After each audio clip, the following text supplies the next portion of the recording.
Okay, we're live. Okay, starting a bit, inshallah. Please let me know if you can hear me. Assalamu alaikum wa rahmatullahi wa barakatuh. We're just waiting for Brother AbuAmerican to show up. Yes, so we're going to have a very interesting discussion about the situation in the UK and the statements by our brother in Islam, Andrew Tate. Okay, so let's see here. Okay.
Oh, okay. So Brother AbuAmerican just needs to download Zoom, so it's not going to be too much longer, inshallah.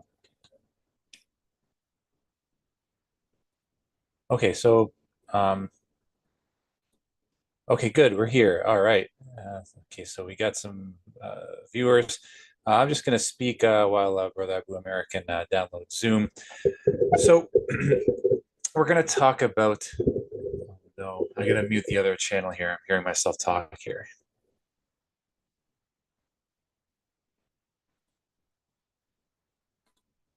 Okay, there we go. We're good on multiple channels. I don't know how much longer my small computer will be able to take this. But yeah, we're going to talk about some controversial issues today, specifically the riots in Leeds and the statements by our brother Andrew Tate. Brother AbuAmerican has, a very, like a take on, the whole situation in the UK with immigration and violence from certain people who come from different backgrounds and how that relates to the Muslim community.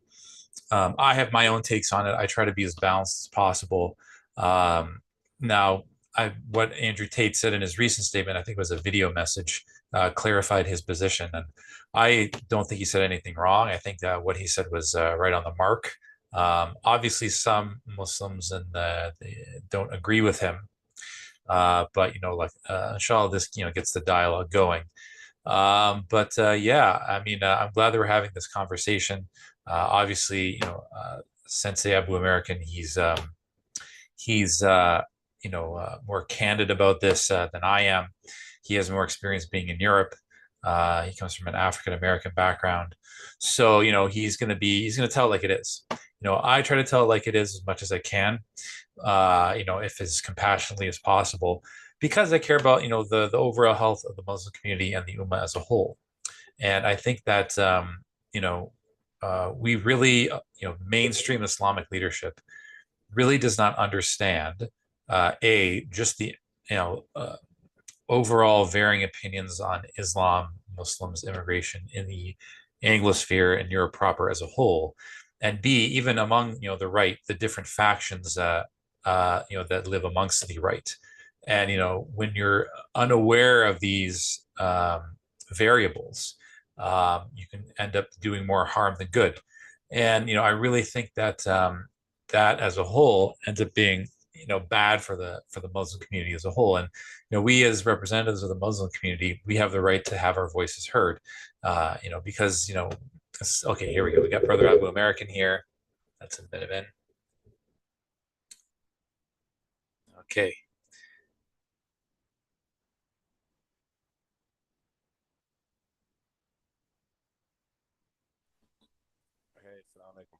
Okay, my camera, Okay. my Okay. camera's acting crazy. It's like it's this way, it's automatic, and I'm trying to figure out how to turn it. So I'm just Ah, telling them. Technical No, issue. no problem, brother. Can you hear me? Yeah, very well. Excuse me, very well. Alhamdulillah. Alhamdulillah. I'm just trying to change my screen. You're right at the bottom, but you're like much, much larger than my screen here. Let me see if I can change the view here. View, hide selfie. Stop. So microphone is good. Oops, camera's off on accident. Oh, maybe We're back. gallery. Gallery. Okay, there we go. Perfect. Gallery is better.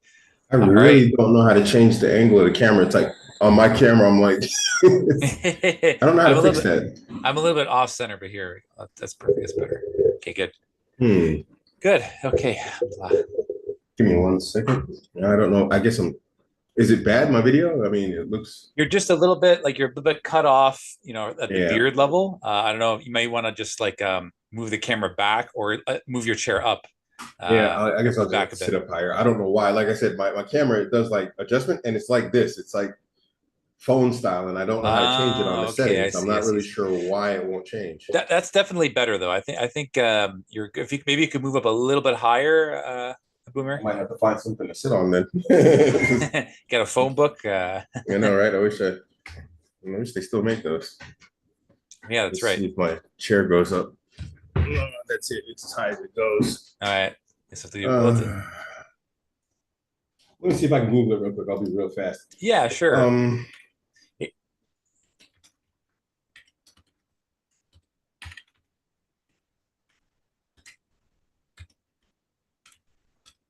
So just going to give a little plug in the meantime. So please subscribe to Islam for Europeans. We're a channel for Muslims of European descent. We talk about various socio-political issues.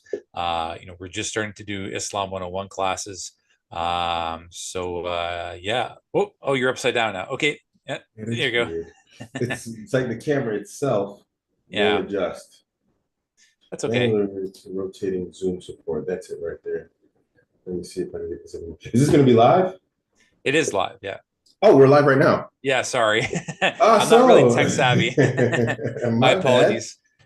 Click the video tab.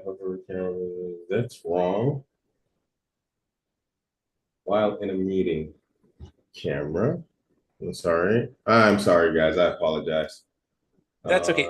We can see your whole face, so it's not. Right, it's actually perfect. We'll yeah, that's actually perfect. We'll go with it. We'll go with it then. Yeah. So, how are you doing, brother? Tell us. I think you've interviewed me on your channel, but tell us a little bit about yourself. This is your first time in Islam for Europeans. Go ahead, bro. Yeah, my name is AbuAmerican. I think a lot of people know who I am.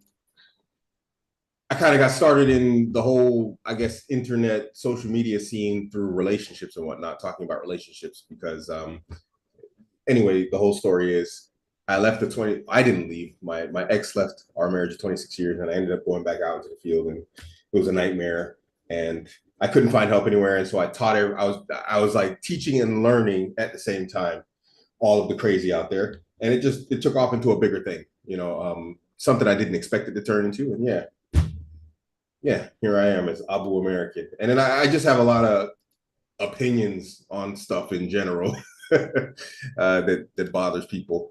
But one of them recently has been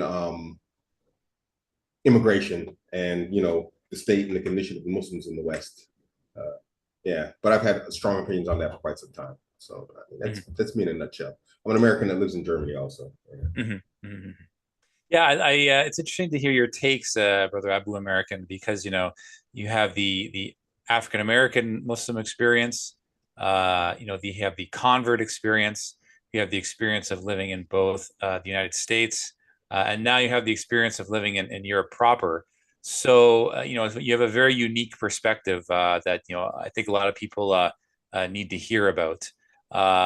So I'm just gonna give a few quotes from Andrew Tate here on his Twitter on X. I don't know which is the exact one because after that, oh yeah, here it is. Yeah. So now he clarified his position. I showed you the video as well. But some Muslims responded to this, and you responded to their response. And I just want I'll give the tweet out and then your take. And then I'll let you you'll have the floor and just give you a chance to talk about the UK in general and immigration and whatnot. So Interesting. Andrew Tate, okay, Bismillah, he said, here's this tweet from I think yesterday. Any Muslim who is upset, I am against, in capital letters, against unchecked immigration is an idiot. It is not anti-Islamic to believe in passports and borders.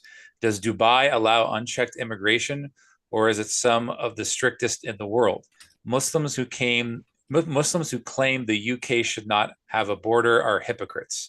And then he responded to his own tweet, typical man from Cardiff, and he has like a brown guy with like a very particular type of Indian haircut with a bunch of pounds and then like a knife on a boat. And then, obviously some Muslims were upset with that. But you responded back. You clapped back. You think that Andrew didn't say anything wrong. So I'm going to give my take, but you have the floor, Abu American. Like, tell us, why you responded in that particular way, and just give us your opinion on, I guess it was more in general about how born Muslims try to police reverts and what they say. Yeah. Okay, so I'll start with what Andrew said and basically about borders. And borders is I 100% agree with him. You can't go to a single. I've been to 51 countries actually 53 countries in my life, and I've never been to countries that are more stringent, more controlling on who enters their borders, even sometimes leaving their borders, like Muslim countries. Never in my life. I got stuck in Saudi Arabia like overnight because they wouldn't let me out of the country. Qatar, they had me trapped in the country for months, almost a full year. They wouldn't let me leave the country. They are very strict about letting people in and out of their countries as Muslims. You can't just go there and like Khali Wali, as the Arabs say, just wander across a border and hey, all of a sudden you got status and a place to stay and this and that, whatever else. It's insanity. It's insanity what the West is doing. Nobody else in the world is doing it. And I don't think it's for humanitarian purposes. This is a different conversation. I won't get into it. But I don't think there's anything unreasonable about a country or a nation wanting to control their borders and who enters it. Muslims are very, very, very clear about this, and they act accordingly. Now, my problem, and what I did was, and let me explain what I did. Anybody who's been around and following my channel for a while, they know that like everything I've been saying for the past 24 hours is hyperbole. I like to, I have a saying, I don't know if I made this saying, but I say, deal with reasonable people reasonably and deal with unreasonable people extra unreasonably, because their foundation of understanding is unreason. They won't understand you if you come at them on their level. You have to go higher and over the top of what they understand. So the entire purpose of all the attacks and whatever else, what sounds like I'm being a racist, I'm not a racist. I've said more than once that I don't have that luxury. My family is very mixed. My guard dog doing his guard dog stuff. The whole purpose was to get people to see what the mirror looks like. And I don't mean to be offensive, and I don't mean to be insulting when I say this like this, but I have trail cams, and I put them in the forest to observe animals. And one thing that I saw on YouTube, a guy does, he puts up a mirror, and then he puts up his trail cam looking at the mirror. And animals, when they go in front of the mirror, they have no self-awareness in the sense that that's me in the mirror. And so they attack it and become aggressive. And so when they see themselves in the mirror, they become very aggressive. And all I did was put the mirror up. So this was a perfect like trail cam moment, but on X. And I wanted them to see what it looks like if Muslims in the West became tribal like they become. Because they love to, like you said, they love to police reverts. We have entire people who have been in Europe for generations, from the Turks, the Arabs, this one, that one. I'm not picking on any specific people. I'm just saying in general, Pakistanis, Indians, they've been in the UK for a while, and they come from Muslim families, and they have entire lost generations of lost Muslims. These people, if you look at them, there's no outward semblance or resemblance of Islam upon them. The women don't wear hijab. The men, they're completely uninterested in Islam. They're shaving. They're doing stuff that's like highly questionable and doubtful and whatnot. And so I always find it very offensive and insulting and tribal, if you will, to now look at a new revert who spent his entire life in a state of kufr. He's known nothing else. He didn't come from a Muslim family or anything like this. Maybe he grew up around Muslims, maybe he didn't, we don't know. But we know for a fact that this person grew up as a non-Muslim. And then all of a sudden, from today to tomorrow, he's like, I'm going to become a Muslim. And then generally, your community, sometimes your family turn against you. And then you come into Islam, you're looking for help. There's no real network or support out there. There really isn't. You know, alhamdulillah, I came from a good, close, tight-knit community where I became Muslim. And even then, it took me roughly 5 years to get it together. And even then, you can argue I still don't have it together in a it's arguable, but it's not like this overnight thing where it's just all of a sudden, you know, you're half in Quran and you're the perfect Muslim. It takes time to get rid of those bad habits. Everybody should know this. From Muslims to non-Muslims to reverts to non-reverts, it's a human thing. It's not just a revert thing. And so when you look at like the likes of Andrew and where he comes from, people love to talk about what he used to do, and he was this and he was that, and he was a pimp or whatever else, or he was yada yada. And they just like to insult him or whatever else. I find it very, very dishonest and disingenuous to expect him. I think he's roughly 40 years old, and he's been a Muslim, what, a year? And you're expecting him to what overnight? And I don't like to talk about this type of stuff because I'm not going to act like I'm like, you know, some tight, close friend and homie with Andrew. But I have a conversation with him today. We were talking today, and we were talking about Islam and Dawah and some things, some tweets and whatnot. And alhamdulillah, the brother was totally receptive, completely receptive. There was no resistance. There was no like, oh no, you know, blah blah blah, screw those people. No, I don't. No, I'm going to post what I'm going to post. None of that. Complete acceptance. Oh, barakallahu feek, basically was the response. Like, man, I didn't know that. And then you've got people. I just not even 10 minutes before we came online, people making takfir on him, and he affirms Islam for himself, and then he wants to improve upon his Islam. And so now, it's mostly hyperbole, but part of me is like, you guys are kind of bad for dawah. Why do we want to need you here? You know, it's like, what are you doing? We know from Islam, it's not acceptable really to move from a Muslim country to a non-Muslim country without, you know, specific reasons. If you're giving dawah, medical care, study, and a few other things, but economic movement or whatnot, these aren't reasons to make moves to non-Muslim countries where we call home. We don't have anywhere else. We can make hijrah, inshallah, but it's not easy. It's easier for them to come from a Muslim country and live here than it is for us to go there. What they want from us to move to Muslim countries is insane compared to what it takes for them to come here.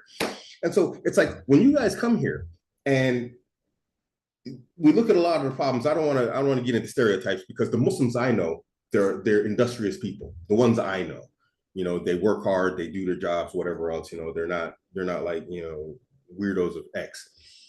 But when we look in some of these situations, we find that the people who come here have no real excuse to be here, including what they're doing. What did you leave? Did you leave a Muslim country to come here and like be a cashier at Asda?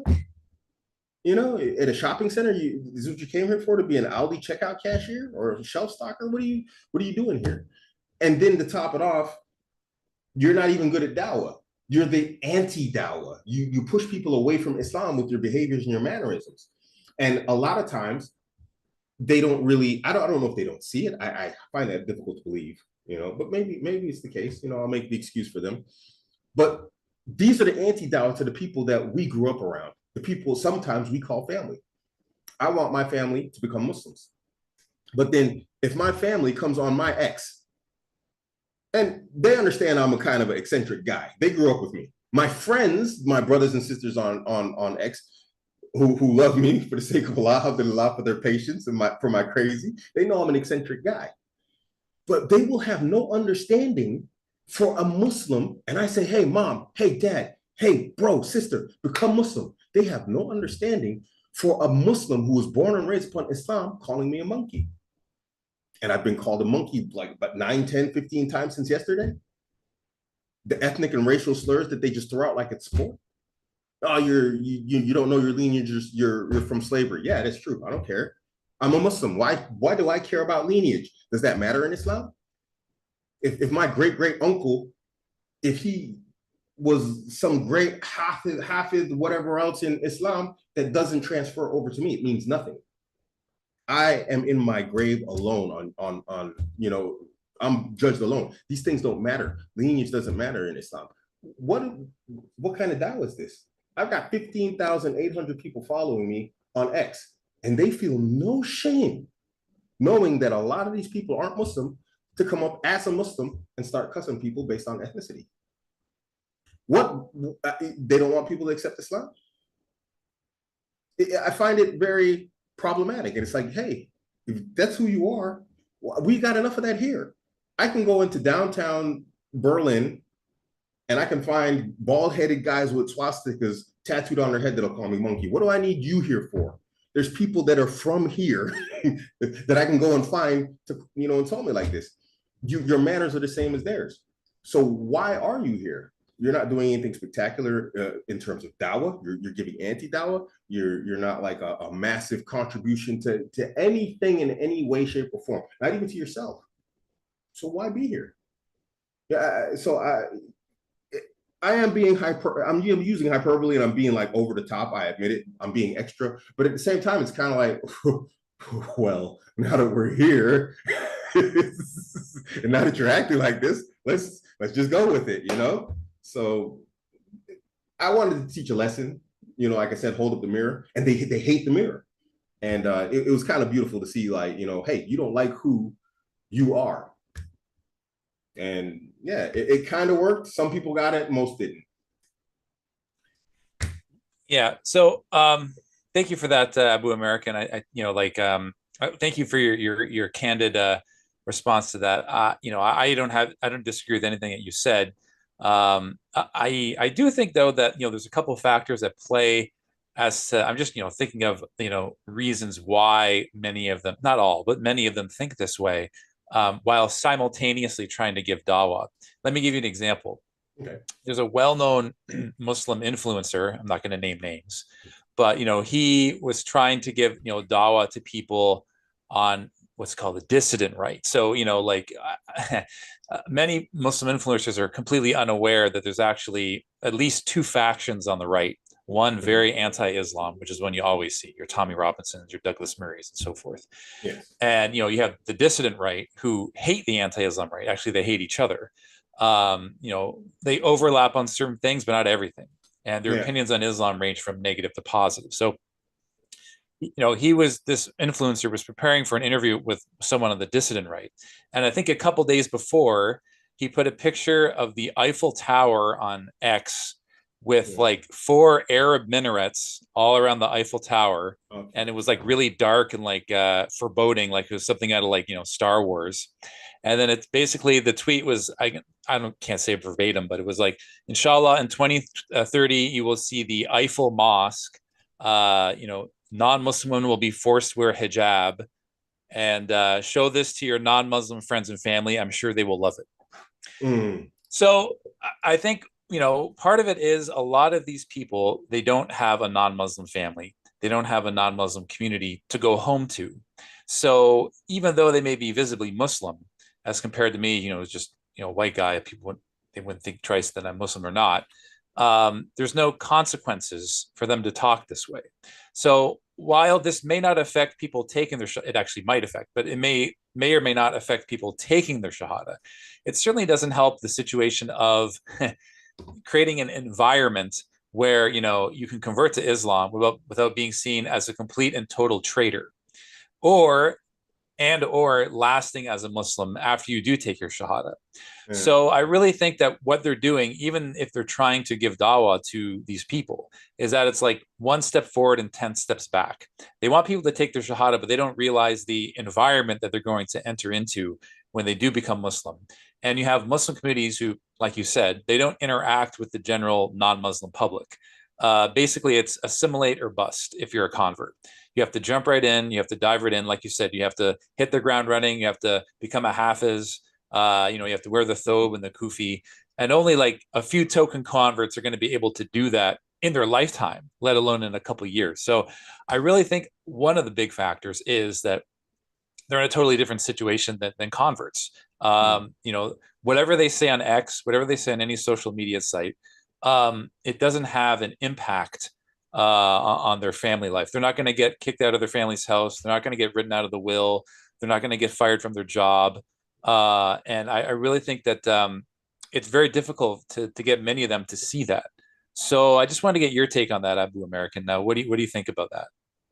I mean, yeah, absolutely. There's a young brother in my community. I have like an online community. It's kind of small, but back when it was a little bit larger, there's a young man, very energetic brother. He's actually quite knowledgeable in Islam and everything, but just zero like social acumen. Just really like bash people over the head. And he was saying some stuff. There was a lot of new brothers in there, and I wouldn't say a lot. It was like 5 or 6 new brothers, but I mean, in one location, that's quite a few. Uh, and he was just talking about like how the kuffar, the fire, and all this stuff, and it's 100% true. I'm like, hey, look, you know, we believe that the disbelievers are in the fire and whatnot, and these things are true. But it was in the way he was bringing up was in the context of these new reverts families. And I had to message bro. I'm like, hey man, you're talking about this guy's mom, his dad, his sister, whatever else. I'm like, okay, we accept and we say the Islam is the haq. It doesn't have to be pretty, but like hikmah, wisdom, and speaking with wisdom, it's very important. I was like, this can push people away from Islam. I said, maybe you should stop and think about like the way you're approaching this topic. It's not very smart. I'm like, maybe you don't realize this because your mom, your dad, your brother, your sister, your uncles, cousins, all this stuff. Everybody in your family is a Muslim, good, bad, or whatever else. We have family members that we want to become Muslim. It hurts. It does. Who wants to think about their parents in the fire? Who wants to think about this? And we're struggling trying to give them dawah. And anybody who knows as a child what it takes to get your parents to listen to you on something serious, it's difficult. People come to me all the time. How do I talk to my parents about marriage, this, that, the other, and blah, blah, blah? It's like, you think this is easier? Dawah, changing your entire religion and belief system, how you practice, how you dress, what you eat, what you drink and don't drink, all of these things. You think that's easy? And then right now, right off the bat, this guy just became Muslim. You start bashing him over head about like, your parents, your family's in the fire, whatever else. Like, bro, really? Is it really? Anti-dawah. Yeah, there's no tone, there's no understanding for the revert journey. How many Muslim women became Muslim and their family abandoned them? They literally left a girl to the dunya, like, hey, you gotta go. You can be a OnlyFans girl, you can be this, you can be that, but you can't be Muslim. Yeah. This is still to this day. It's not like a foreign story. It's not like something that's unheard of. And now you come into a community, you're struggling, you're going through turmoil. Your whole life is flipped upside down. You're not going to parties. You're not drinking. You're not doing this. Your family thinks you're crazy. And then you come on X or somewhere else like this. And now homeboy over here, tone deaf, Ahmed and Sahra, they're trying to like push you back out of the religion. It's like Allahu Akbar. Yeah, I think the atmosphere that many people who try to give dawah, the atmosphere they're living in, they only see one of two extremes when it comes to the non-Muslim public. Either they're on, let's take for example a dawah booth. What are the three main types of people who go to a dawah booth? Number one is Muslims. Like 80% of the time is Muslims going to a dawah booth just to say hello to other Muslims. Yeah. 10% of the time it's people who are on the precipice of converting already. So, usually they're already thinking about Islam, or else they wouldn't approach a dawah booth in public. And then you have the, haters, so, it's usually, you get this bimodal distribution of people and their thoughts about Islam, right? Yeah. And then you extrapolate that to the, protests. Like if you go to the, you're a Muslim who doesn't interact with the non-Muslim public, your entire family's Muslim, you go to a protest for Philistine. Yeah, you're going to see white non-Muslims there who support us, who want this to come to an end, right? Mm-hmm. And then you see the riots in Leeds, and you think, okay, it's one or the other. Either they love us or they hate us. No white people are gonna go I don't care. They're not going to create an I don't care rally, right? So it kind of skews in their head what people think. Like there was a poll that was produced by agency called More in Common. It's like a non-Muslim organization, polling organization. They did a study on non-Muslim attitudes towards Muslims in the UK. And wallah, the results were, what are your thoughts on Muslims, right? That's basically what the question was. Very negative, slightly negative, neutral, or don't care. slightly positive, highly positive. So 12% said highly negative, 9% said slightly negative, like 40% said don't care or don't know. So you have 4/10 of the non-Muslim public saying, I don't care, I don't know. Yeah. 17% said slightly positive, and 18% said very positive. So that's, Muslim organizations should look at that and go, wow, this at least warrants some further study. This is not what I originally thought. But what's happening is that I think, what's happening is that the very, very anti-Islam extreme people are the only people that end up being the interlocutors with the same people who are giving dawah. So whether they, kind of know this implicitly or not, that there's a wide range of attitudes. I think that, social media is the worst place to. It's a cesspool. It's a cesspool. Yeah. And what happens is that, what happens is that it's like, they get a bee's nest. Picture like you're in a forest, AbuAmerican, and there's a bee's nest, and these bees start attacking you, right? And there's all these other bees nests that you don't see, right? So what you do is the other bees nests don't even like the bees nest that is attacking you. They don't even like each other. Yeah. So instead of talking to the other bees nest, go, hey, we need to gang up on this other bees nest. What they do is they take a stick and they just start randomly whacking all over the place, and they end up inciting all these other bees nests that had nothing to do with the problem. Now you have all these other bees nests attacking you, and I really don't think that they see that. Just give me your take on that. Do you think that's an accurate description of what some how Islamic leadership handles, giving dawah, I guess, or talking to non-Muslims? Or I'm going to admit, when it comes down to dawah, I'm only familiar with like a few groups that actually do constant dawah. One of them that I know personally, like, he's a friend of mine, he's a brother in Islam. His name is Sensei. I don't know if you know. He's got the Dawah to Sunnah channel. He goes to Speakers Park and whatnot. He gives dawah, and he has like a dawah booth, and he gives dawah regularly. Alhamdulillah, he gives like shahadas regularly also. He's quite hated actually online.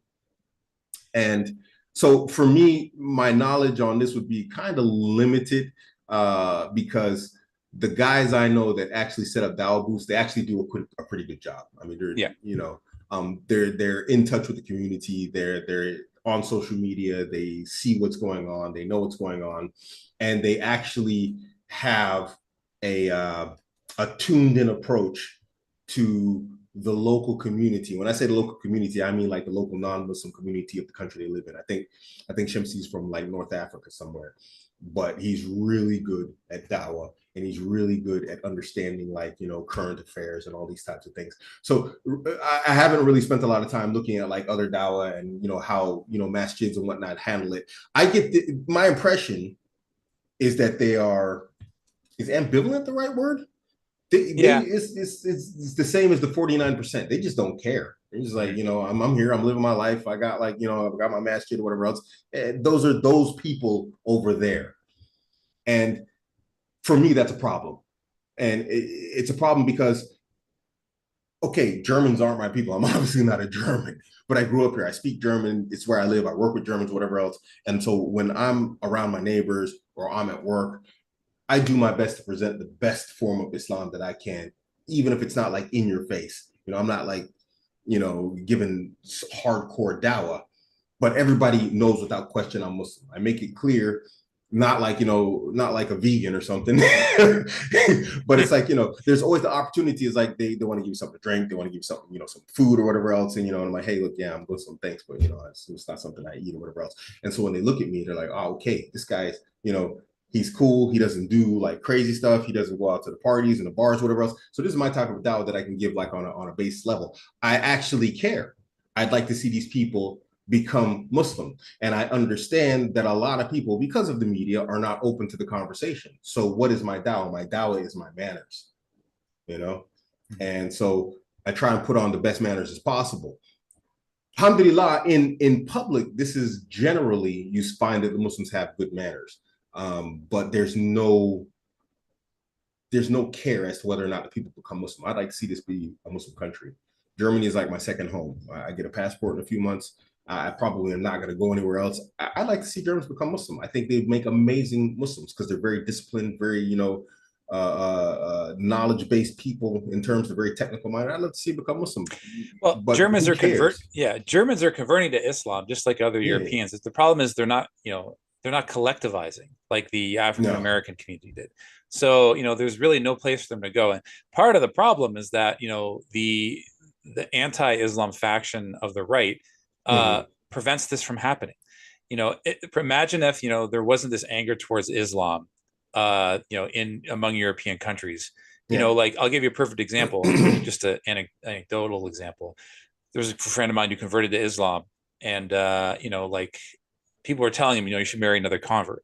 He wanted to marry someone from Somalia, Okay. right? And they were telling him, look, like there's a lot of cultural differences, and and I expressed this to him as well, and his family didn't take his conversion very well, right? So his justification for not wanting to marry another convert is, I have enough Islamophobes up my ass. So I mean, not only do you have to deal with one family that doesn't like Muslims, now you have to deal with two families that don't like Muslims, possibly. So they're shooting themselves in the foot. On the one sense, you have the anti-Islam faction, like the Tommy Robinsons. They only care about Islam. People can come here as long as they convert out of Islam. It's Islam that's the problem. Islam, Islam, Islam. For the dissident right, it's demographic change. Like they feel that their culture's dying out. They have this religion that comes in, and people are coming from a totally different culture on top of that. So it's not just about praying 5 times a day. It's they see these kebab shops opening up, and mosques that look at a different architectural style, and the converts, since their community is so antagonistic towards their conversion, they have no choice but to completely assimilate into an existing Muslim community. Indeed. The African American Muslim community, they don't have this problem per se. Like look at Philadelphia, Pittsburgh, New York. There's already a vibrant, wonderful African American Muslim community there.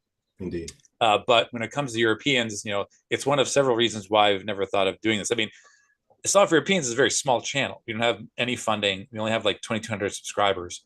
We're the first organization that I'm aware of for Muslims of European descent. We have no brick and mortar office.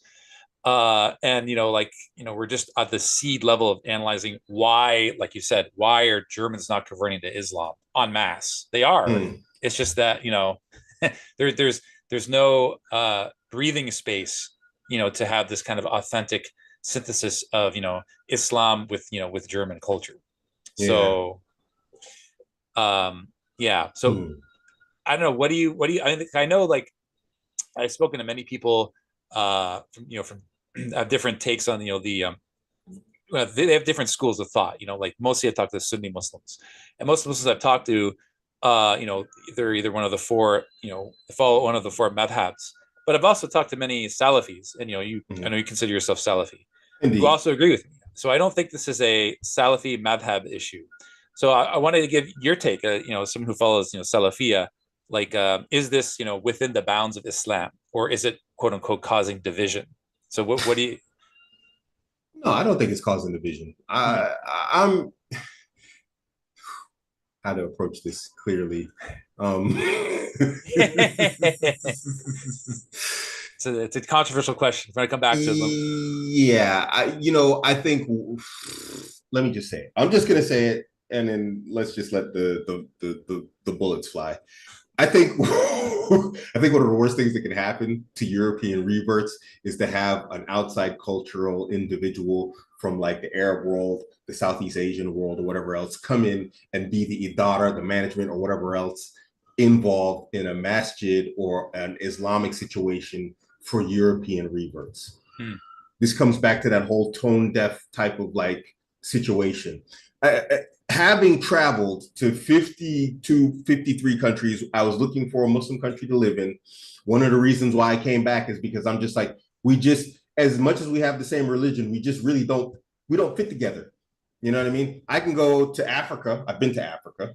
And everybody says, go back to Africa. I went to Africa. I don't fit in there. I actually fit in more in Germany than I do in Africa, which is wild. Yeah. So I think, Europeans definitely. I think there should be a connection to the people of knowledge. Ahlul Ilm, and most of the people of knowledge are from the Arab world. There's those who are not from the Arab world, obviously, but most of them are, there needs to be a connection of some sort, to the people of knowledge, Yes.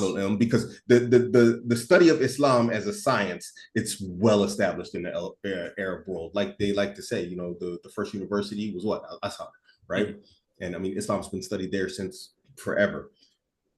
But I think that's as far as it needs to go. Everybody else needs to take a back seat at this point, because we can just see it in the cultural differences locally, between the Muslims. You can drive into Berlin and see when you go into a Muslim area, like you said, from like architecture, signs, certain mannerisms of how waste management is handled and whatnot. I think this is something that Europeans need to handle on their own. Europeans, and I said I'm going to let it fly. Let me let it fly. Europeans have done a very good job for themselves of building entire nations and countries for centuries. Europe is well known for their ability to even wage destructive wars and then rebuild their countries like rapidly fast, better than they did before. It won't be different in Islam. I don't think there's anything in Salafiyya that would prevent people from being amongst themselves. People get on me about marriage. Oh, you just want to marry our woman. That's why you're mad at us, and that's why you call us racist. I don't have any particular thing for any particular woman or group of women or whatever else. I just like pretty women. I don't care where they're from. I just want to throw that in there because people use that as a charge against me. So when it comes to, I had a point. I just lost it with that. I was talking just maybe this might jog your memory. I was talking to a sheikh who follows like the Hanafi madhab. He was saying that kafa, marrying within the same culture, like it's mustahab, but it's not a fard. Culture. So it's mustahab, but it's not a fard. I don't know if it's the same thing in Salafiyya. So I wanted to say that, yes. There's nothing against preference. People have their preferences. There's certain women I'm not going to be interested in. That's fine. There's people that are not going to be interested in other ethnicities. That's fine. There's nothing in Islam that says that, you can't have your preferences. But there's nothing in Islam that says it's impermissible for people of different cultures and groups to marry one another. Yeah. And so I think, but we have this amongst some of these other communities, as a foundation of their Islam. And so, I mean, I don't think there's any problem whatsoever with Europeans saying, hey, we want our thing based upon the book and the sunnah, with our people, because we have a cultural connection and understanding. This is the very charge that a lot of people are making against me on X right now.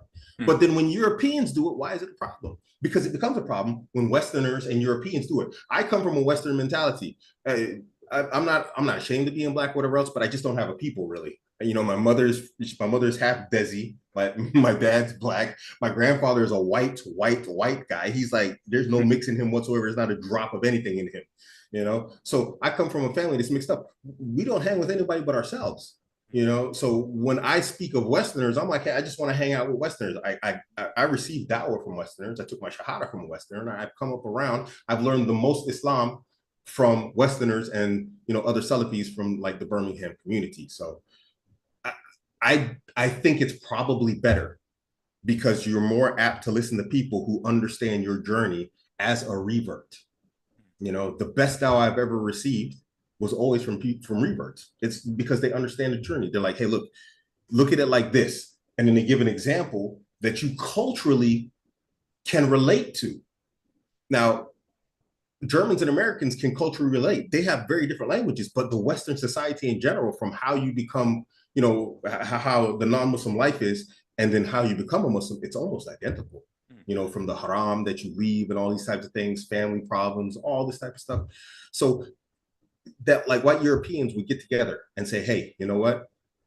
We need to look out for each other. We need to get together. We need to like make our communities, stronger. We need to make a community in general. I think that'd be an amazing thing because there's nothing I can't imagine, and maybe you can disagree with me. I can't imagine that like with the situation we see in the UK right now, if there was a known white British masjid, I don't think people would be going to that masjid to want to burn it down and throw bricks at it. I don't know. They would be like, hey, that's those guys that are like us. We don't like them, but we don't blame them for our problems, Yeah, I mean, I think what you're saying does have some truth to it. I mean, it's like overall, I think it's let's be completely clear, and I think you're in agreement with me. There shouldn't be these attacks on masjids whatsoever. No. It's like we've never condoned any of that. It's really unfortunate that this tragic, horrible death of three little girls, which wasn't even perpetrated by Muslims, No. perpetrated by Rwandan Christian. It ends up that Muslims end up being the scapegoat for this. So, like first, we're being very clear about that. Yeah. No. There's no justification for it whatsoever. Yeah. But we're looking at solutions. What is fanning the flames, and how do we find resolution to this? And it looks really bleak. Looking at the raw footage. Neither of us in the UK right now, but it seems like they're just completely unhinged. I'm sure you'll agree with me. To a degree, you can understand where the frustration and anger comes from. For sure. And you've been to the UK. You've seen these areas. Do you want to describe I mean, I don't know if you see the same thing in France. Is Germany like that, or areas like that in Germany, or is it in terms of the cleanliness problem? Yeah, it's a big issue. I talked about this yesterday, and a brother said I was incorrect, and I'll give him the benefit of the doubt. But my personal experience in the United Kingdom, again, just like here in Berlin, when you go into a Muslim area, you're like, okay, it's not just the signs. There's just a mentality somehow that's very different in terms of waste management, like how we're going to deal with our waste and whatnot. It's stark, and I don't understand why. Because people like to say, cleanliness is 50% of the religion. It's half the religion, and cleanliness is from Islam, and it's true. It is. So it's like, well, what's happening here and why? Keith Woods had put out an interesting tweet. He made a video. Yeah, he posted a video of this gentleman from Liberia. He was Liberian, and the beaches of Liberia are just filled with garbage. It was really unfortunate. Now, Liberia is a Christian country, right? So, people were saying, that this is, this is indicative to Africa. This is how Africans behave and whatnot. And I had a contrarian take.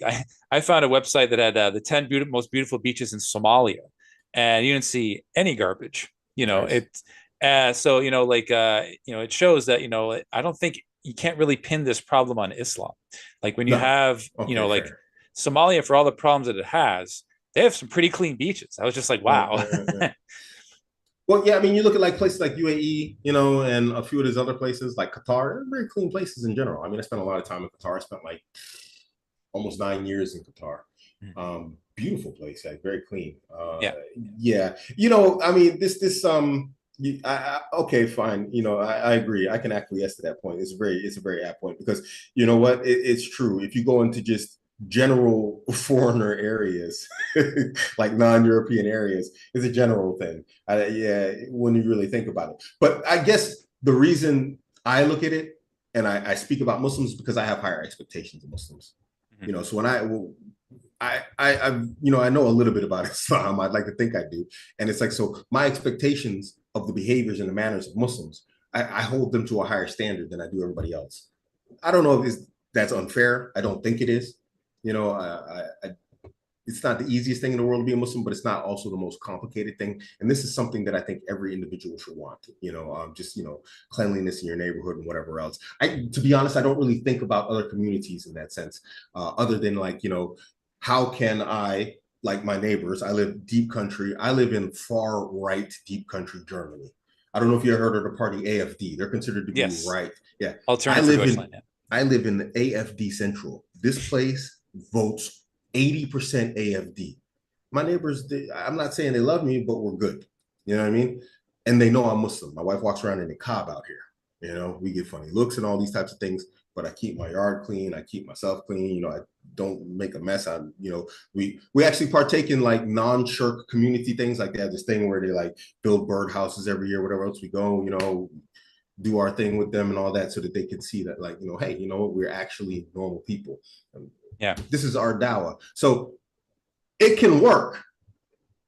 We're obviously practicing people to them in their mind. I mean, maybe to the Twitter Muslims we're not, but they know we're people that practice and whatnot. So I think Muslims should actually think about the environment that they're in. You know what I mean? And the effect and the impact they have on the greater impact they have in terms of the perception that they portray as Muslims to non-Muslims in non-Muslim countries. Yeah. You know what I mean? Especially in non-Muslim countries. Well, I do think that the Islam for Europeans model, and there's probably like I would love to there be like even as it was a completely different organization that followed the same model we did in Germany. It would be very easy for born Muslims to simply donate to these organizations, because if you had a society of German converts, you don't have to give input anymore. You just throw money at them, and then they run the place themselves. I mean, I'm not an expert when it comes to issues faced by born Muslims. I can't help them get their driver's license. I can, there are literally countless organizations, AbuAmerican, in Canada, the Syrian Canadian Association, the Pakistani Canadian Association, the Bosnian Canadian Association. All these organizations exist. No masjid has ever called for these organizations to be dismantled. They handle things that are specific to their community because they're immersed in that community. And if you want to help them out, just donate. And I think if Muslim, I mean, that's one way to ease tensions. If born Muslims living in Europe were to just simply, hey, we're starting German converts, they're starting this own organization. We're helping them get it set up, but they run the joint and we're funding it. I think that would basically, like you said, if you're in a non-Muslim country, you're expected to give dawah. It's a lot easier. I think it's a lot more honest to say, you know what, I'm not the expert. I don't interact with German society. I speak in broken German, but it's a lot easier for me just to give my money to these existing organizations that know what they're doing already. I think it's fair. Yeah. So because the whole implication is that you shouldn't move to a non-Muslim country unless it's for like a specific reason. So I mean, that at least you could say it's a fard kifaya. It's a community obligation. And in that way, giving money, donating, that would absolve you of that. So help me. Maybe you can correct me if I'm wrong, because I have an opinion on this here also. My opinion is this, is that when these types of conversations are had, Europeans should, start their masjids. They should be the adar of their masjids, whatnot, and let them have let's say the German masjid. Yeah. All of a sudden, it becomes a problem. Now everybody has a problem with it. It's like, you guys, you're causing division. There's no nationalism. But then I can go down here and I can say, where's masjid? And they'll say, hey, there's an Indonesian masjid over there.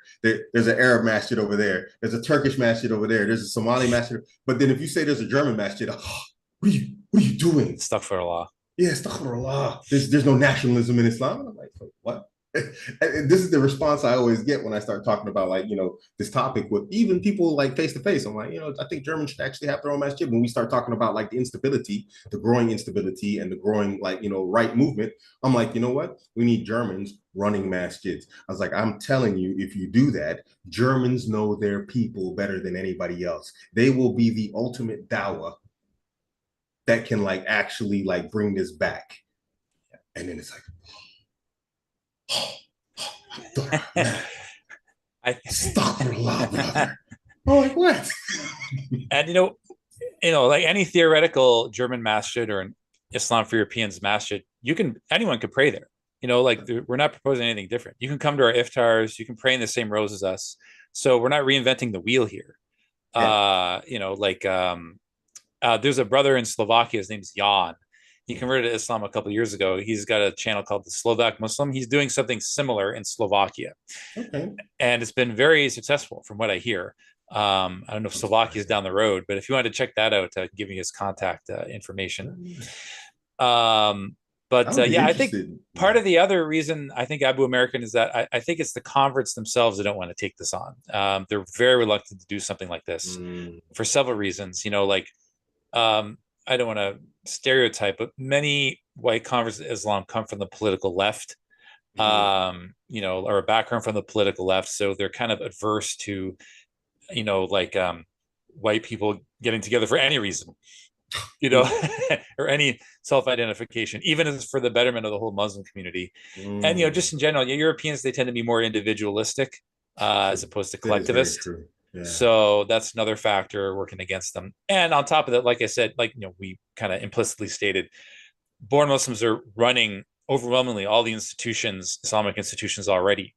So, it's much easier to just go with the tidal wave, and just latch on to existent Muslim communities to begin with. So those are some of the reasons. And on top of that, in some countries, it's actually illegal for white people to form Holy organizations. smokes.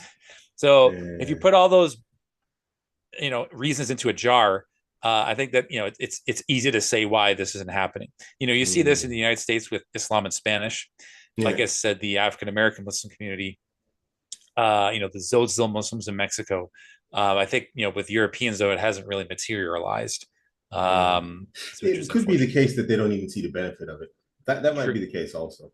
Yeah. Because I used to work at Tesla, and on the Tesla factory, I call Tesla Berlin a Muslim company.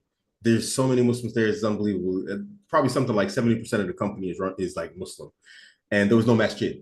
So I got together with the head of Cell. I used to I helped build Cell, and we had like a third floor that wasn't being used. I said, hey, like I want to build a masjid here. There's so many Muslims here. I was like, can we do this? He said, talk to Workspace if they got a problem with it, whatever else. I talked to Workspace guys, like, yeah, go ahead and do it.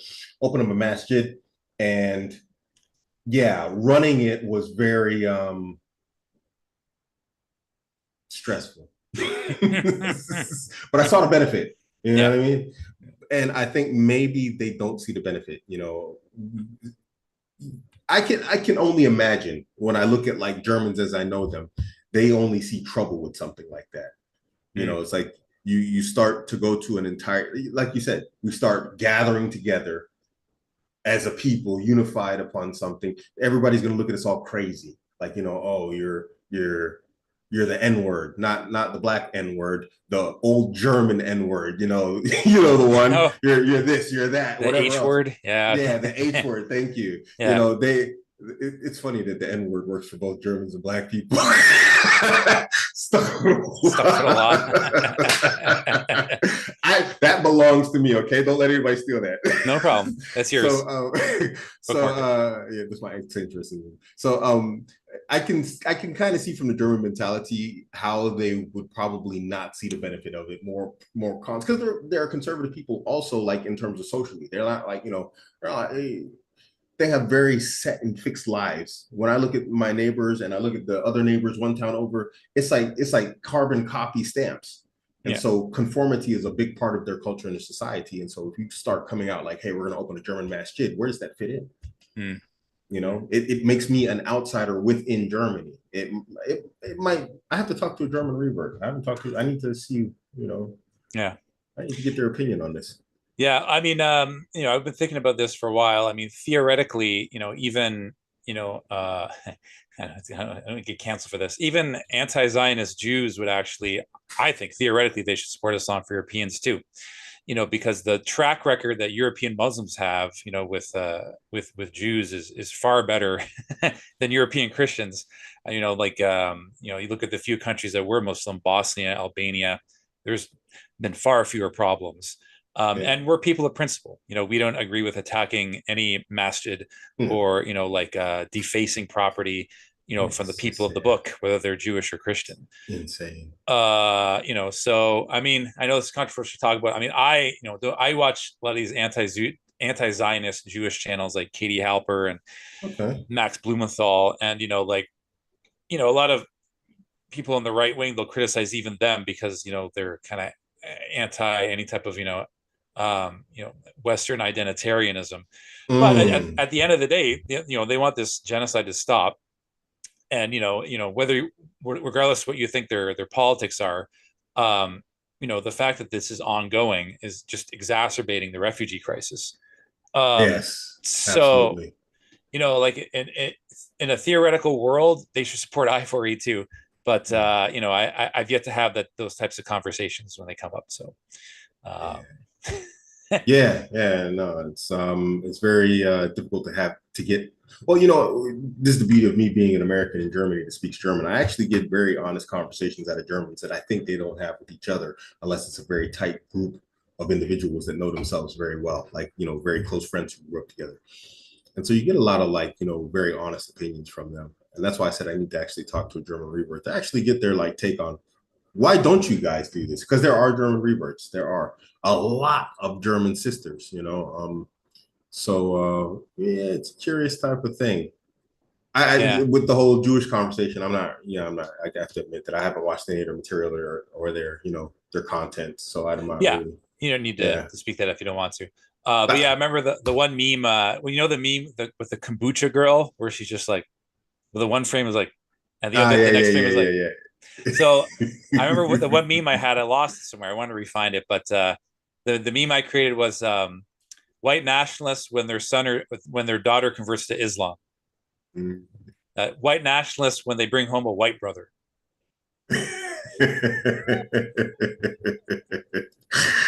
Yeah, well, you know, I think if you actually get like a lot of white reverts together, it'll also solve some of this conversation of like the birth rates, you know. Sure. One thing I noticed, this is just personal, you know, observation. It's like when a German becomes a sister, they really go into like baby making mode. It's really interesting to see. It's like, you know, this sister with like 4 or 5, 6 kids. You're like, whoa, it's so not German.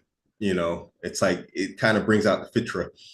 To me, in my opinion, it makes them better people. You know, it's like wow. It's like because one of the first things I always ask people, just in general, is like, how many kids you got? You know, I don't care if you're German, not German, whatever else, but like you know, it's one of the first questions I ask to like you know just you know judge where are you at in the world in terms of an individual and your people.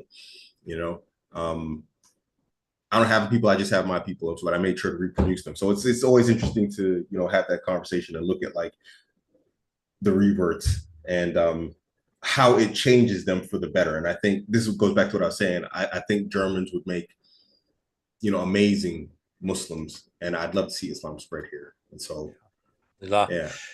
Great. No, uh, I think there's still some people in the chat. Let me Mm-hmm. know if you have any specific questions for me or AbuAmerican.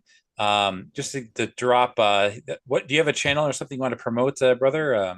I mean, I'm at AbuAmerican everywhere. If you just put at AbuAmerican, you'll find me, inshallah. You know, I'm trying to get back onto AbuAmerican and YouTube. I kind of stopped making content. You know, I've just been kind of cruise controlling and chilling. I've got like a non-related AbuAmerican business going and everything, and I'm quite happy with it. And I stopped making content because, yeah, everything I wanted to achieve in terms of, like I said, you know, at the beginning when we did the introduction, everything I was looking to achieve in terms of like relationships and teaching people relationships was mostly for myself.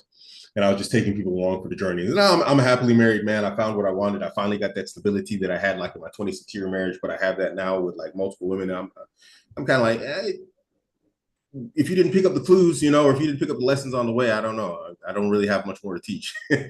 So I'm not really active, but people are asking me to come back. So I have been doing like live shows very more frequently than like in the past year. I get on about once a week right now. So AbuAmerican, if you want to hear me, inshallah, rant and get No, a bit weird. I definitely appreciate your rants, brother AbuAmerican. You're very candid, and I think that's what's needed. Like, and again, at the end of the day, and I think you'll agree with me, we say these things because we care. Like Absolutely. we're not trying to hate on the Muslim community. No. We're just telling it like it is. I mean, like, because at the end of the day, we want to see a successful Muslim community. But I don't know, man. Like the way some of these accounts, these Muslims accounts, they're just adding, gasoline on a fire. And I don't And understand it. Like, what do you get from that? I really don't understand it. It's like, what's the benefit? You know, when we look at the benefit of like, you know, these behaviors online, knowing good and well that the entire West is starting to lean right, what do you gain by like? I mean, yeah, there's a yeah the many in the West are starting to lean right, but also like we're getting a lot of support for foreign policy issues. I mean, a lot of people in the West, they want to end these foreign wars. Yeah, They want to stop funding these genocidal policies. yeah, the They're forever tired of being wars. blamed for what their governments are doing. Yeah, You see that with the rise of many famous people like Candace Owens and fair. Tucker Carlson. Yeah, yeah, And yeah, yeah. I just feel that like, this is a golden opportunity to, make alliances with, many dissident Westerners, who want to see a better world. But when you're constantly posting things that just places everyone into the same boat, you're not doing yourself any favors. You're just you're just pushing them away. Yeah, I absolutely. actually honestly think that like just using the term the West to like as like basically to quantify anything horrible that Western governments have ever done, in the past and now, like it's to non-Muslim ears when they think the West, they think hot dogs, they think hamburgers, they think baseball games, you know, like you're basically attacking their home. All you Yeah. need to do is switch the word the West with either Western governments or the elites or the globalists, the powers that be, lizard Yeah. people, anything, compared These to are the West, people. like, and there's no cons in switching that up. I don't No, there's not. understand what the pros are of continuing to talk like this. I don't know. No, I don't either. I don't get it, and it's happening actually more instead of less.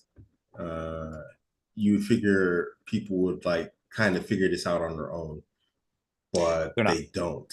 Yeah, and I don't know. This comes back to the tone, tone deaf and being tone deaf and not paying attention to the bigger picture. And the UK is a perfect example right now of what's going on in terms of like being tone deaf. The UK has been a tone deaf people. Both the Muslims and the non-Muslims have been tone deaf. I've looked at like the Yeah. non-Muslims in the UK, and I'm like, and I've lived there. I lived in the UK for 16 months, and it's just like we've just got an island full of knuckleheads here. Yeah. It's like Yeah. everybody's Exactly. hard-headed, running 90 miles an hour, and they finally hit something. And now it's like it's the wildest thing to watch that nobody's actually stopped to think like, hey, you know what? Like you said, maybe we can use different terminologies. Maybe we can look at things a little bit different. Yeah. Some Muslims have been trying very hard. Like, hey, look, we've got crazy people in our circles, just like you got crazy people in your circles. These are something that people can relate to. Yeah. Yeah. You've got nut jobs, we got nut jobs. It's like, but y'all seem to love ours more than anybody else. You really big them up and whatnot. When, But yeah. yeah. When you were non-Muslim, AbuAmerican, let me ask you a question. Did Mhm. you used to listen to Rage Against the Machine? No, I actually Oh, didn't. okay. Well, Rage Against the Machine, they're like a rap metal band, and Yeah. many of their songs are very political. But if you listen to their lyrics, like they knew that 95% of their audience was white, because of the style of music. But they were Absolutely. able to get these political messages across without having to blanket accuse everybody of being responsible for like wars and things like Yeah. that. I think they could, I know music is haram, but just go to read the the lyric book of like a Rage Against the Machine album, and just Yeah. as like a framework for like maybe this is the way we should do things. Yeah, no, back in the days, I used to listen to rap. I used to listen to rap, but rap was far more woke, but not in the woke sense of like the left. It was Yeah, more woke and like they were talking about like problems in the community, drugs, this, that, the other. They were talking about political systems. yeah, Rappers were actually, they were like educators. yes, Like you said, they were talking about politics and whatnot and things that keep, black people oppressed and whatnot. My brother was like big into it also. He was big into politics, political conversations, but I wasn't. But I listened to those rappers. The music is very different now. Now it's all just, yeah, yeah. just madness. I know, I know, I know. I mean, yeah, Immortal Technique was probably like my favorite from him. Like, Okay. he was hardcore. Yeah. Anyway, Yeah. I think that's enough for today, brother Inshallah. AbuAmerican. This is a great conversation. Yeah, Hopefully, yeah. like it stirs the conversation a bit more. But yeah, I mean, did you have any closing thoughts or Um, just anybody who follows me on Twitter, I don't hate you guys, man.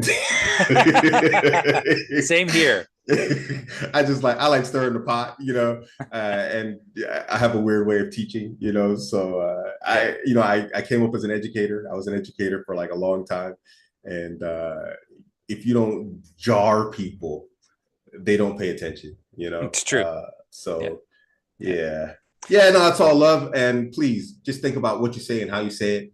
mm, There's people out there that are watching you, from the Muslims and the non-Muslims, new reverts, all this type of stuff, and your words have an impact. yeah, And I don't want to say it like in a sense of like kitties. We got to go around the world with like kitty gloves on with everybody, but we've got people who are brand new Muslims out here, and people who are considering becoming Muslim, and you say things not just to them or about them, But like you just, and I'm not trying to protect myself. I don't, you can't hurt my feelings. But you come and you call me a monkey, and then someone who's thinking about becoming a Muslim watches a Muslim say that to another Muslim. Think about that type of stuff when you do it. You can't hurt my feelings. DM it to me. I'll get a good laugh at it.